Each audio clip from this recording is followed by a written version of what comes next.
Good afternoon. This is Zulia De Silva for Gold FM, bringing you your news in detail. The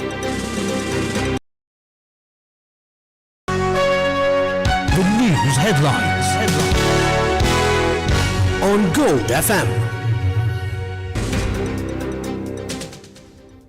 In your news headlines, US says it respects Sri Lanka's sovereignty pertaining to Iranian vessels. 22 Iranian sailors discharged from Galle National Hospital.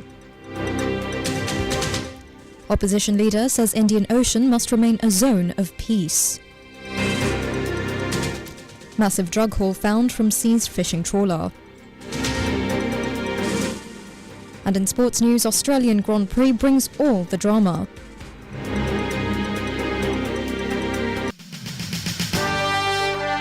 The top story on Gold FM.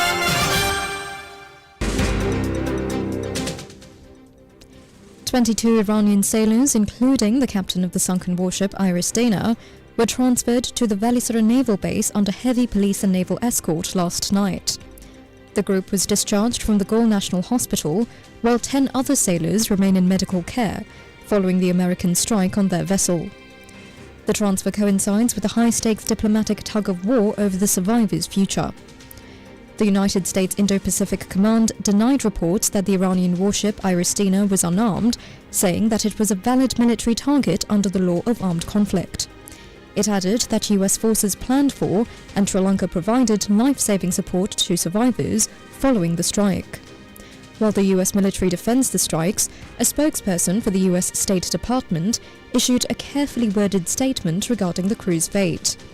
Responding to an inquiry made by our news team, a State Department spokesperson said that the US respects and recognizes Sri Lanka's sovereignty in the handling of the situation regarding the Iranian ships and crew.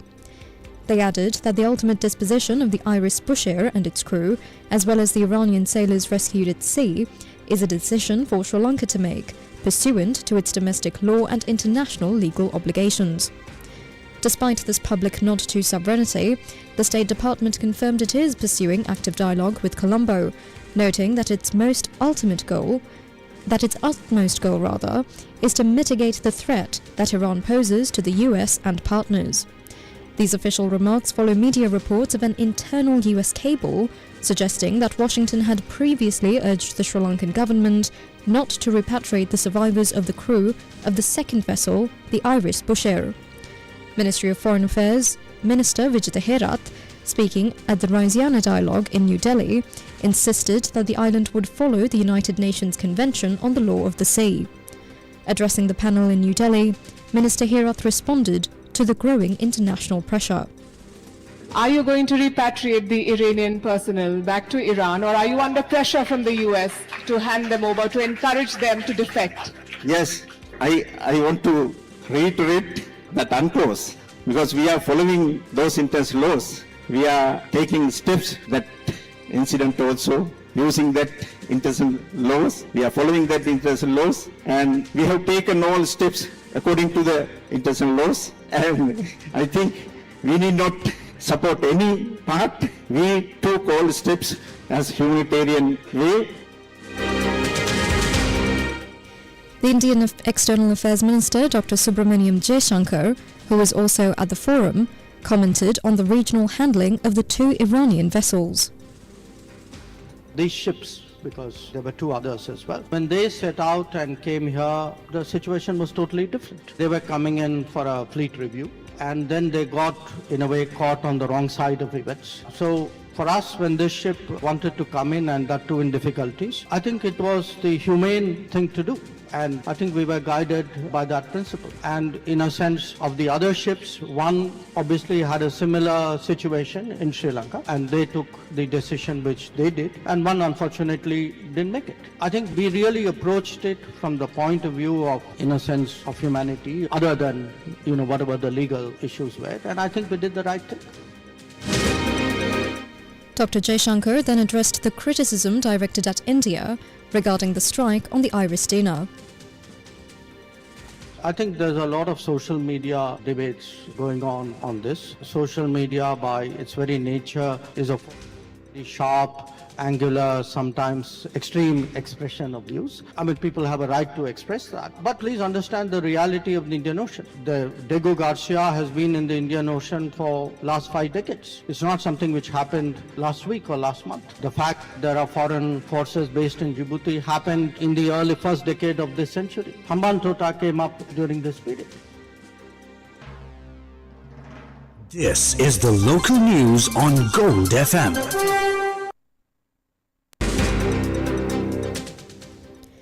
The Indian Ocean must remain a zone of peace that is not involved in any conflict. These are the views of opposition leader Sajith Premadasa. Speaking to India's NDTV, the opposition leader stressed that the widening conflict would have a devastating consequence for smaller countries like Sri Lanka, which is still reeling from its worst economic crisis in 2022. Well, it's a truism, not only for Sri Lanka, but for all of the nation states in the whole of the global world, the international community, that peace and stability is of utmost importance to ensure prosperity and progress for all of mankind. So any attempt to move away from peace and stability is a cause for concern. We are of the opinion that peace should prevail, disputes should be resolved through peaceful means. The pacific resolution of disputes is the norm and not the exception. So it is of utmost importance that there is an immediate cessation of hostilities and that all parties to the conflict take up talks and negotiations rather than asymmetric warfare. I believe that this is of global interest and global importance, and it impacts on the national interests of all of the nation states in the global community.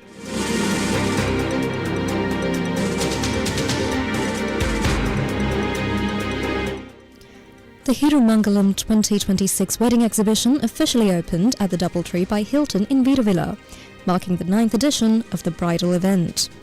Conceptualized by Hiru Media Network Chairman Reina Silva, the exhibition brings together industry experts to assist couples in planning their ceremonies. This year's event continues the tradition of facilitating dream weddings for Sri Lankans, with professionals providing consultancy services throughout the afternoon. One lucky couple attending today's exhibition will be selected to receive a fully sponsored wedding, becoming the 9th pair to benefit from this initiative. Hiru TV previously fulfilled the wedding dreams of 8 other couples by covering all costs associated with their ceremonies. Attendees expressed their excitement at the opportunity to enhance their wedding plans through expert guidance available at the venue. The selection of the winning couple will take place this evening, concluding the day's activities at the Veeravilla premises.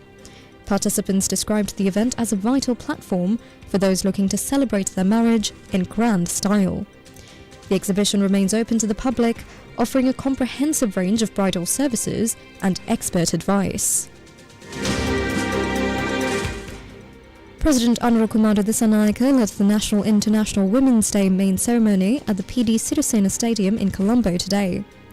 The event, held under the theme Pride of a Prosperous Country, She's the Leader of a Nation, coincides with global celebrations, tracing back to 1910.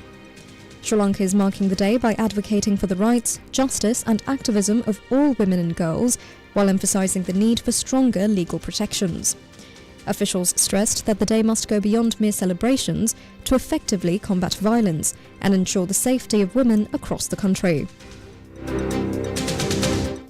103 kilograms of heroin were recovered from a multi-day fishing trawler intercepted by the Sri Lanka Navy in the deep seas south of the island. This was confirmed by the Police Narcotics Bureau. The vessel was seized during a special operation yesterday and brought to the Dikkovita Fisheries Harbour this morning. Authorities discovered 92 parcels containing a total of 103 kilograms and 280 grams of heroin, with an estimated street value of nearly 3 billion rupees. In addition to the heroin, officials also recovered 916 grams of cocaine from the vessel. 6 suspects were apprehended during the raid and were escorted to the harbour under heavy naval security. The Police Narcotics Bureau is conducting further investigations into the smuggling network involved. All 6 suspects are scheduled to be produced before the Alutkade Magistrates Court this afternoon.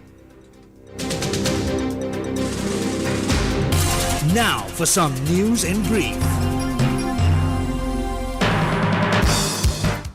4 firefighting vehicles were dispatched by the Maharagama Fire Brigade to extinguish a blaze that broke out at a row of shops earlier today. The business news on Gold FM.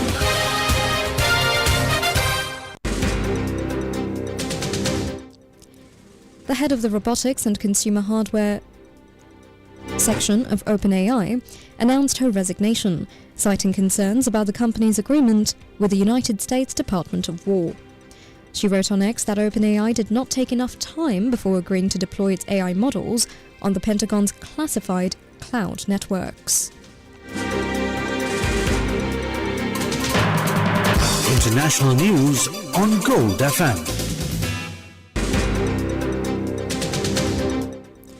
The Assembly of Experts in Tehran is hinting that a successor to the late Ayatollah Ali Khamenei is finally selected. Assembly member Ayatollah Muhammad Mahdi Mirbagheri stated that a decisive and unanimous opinion has been reached, following what he described as great efforts to determine the new leadership. Fellow Representative Hijjatossalam Jafari added that he hoped that the Iranian people would be satisfied as soon as possible, describing the delay in electing a third leader as a bitter and unwanted one for the nation. The 88-member assembly is constitutionally tasked with filling the vacuum led by Khamenei, who ruled for nearly 37 years before being killed in a US strike in Tehran on the 28th. In dramatic escalation of war aims, reports suggest that the United States and Israel discussed deploying special forces to seize Iran's stockpile of highly enriched uranium. According to news outlet Axios, the mission targets approximately 450 kilograms of 60% enriched uranium. Reports indicate that an operation would likely occur once it is determined that the Iranian military can no longer mount a serious defense.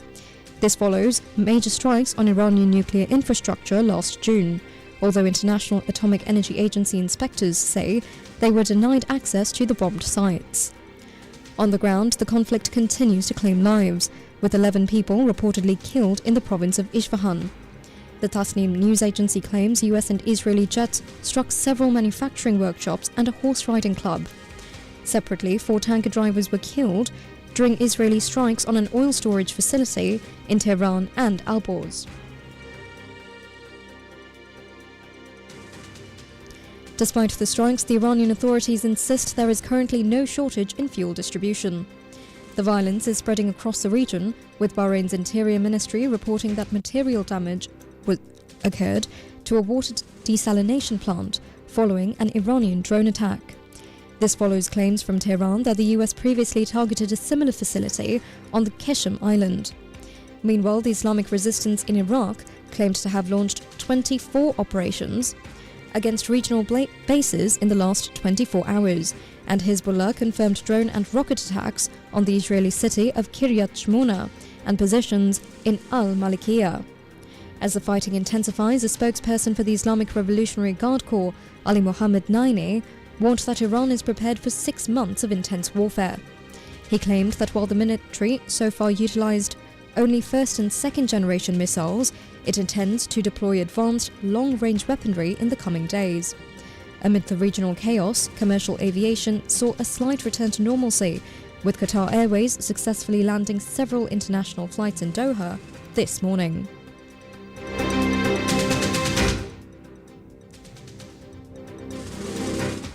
In the meantime, the Rashtriya Svantatra Party of Nepal swept the general elections, paving the way for rapper-turned-politician Balen Shah to become the next Prime Minister of the country.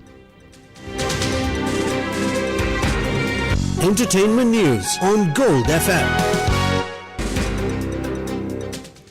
Alan Trustman, the Harvard-educated lawyer who wrote the screenplays for the 1968 films Bullitt and A Thomas Crown Affair, passed away at the age of 95.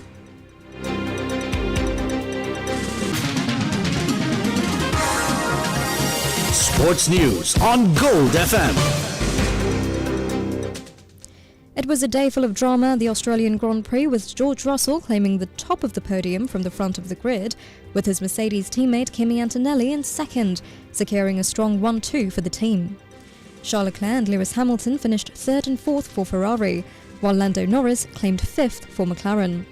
The race was action-packed even before the official start, with McLaren's Oscar Piastri unfortunately crashing out before the race began, earning the Australian a disqualification from racing on his home turf in the opening race of the season.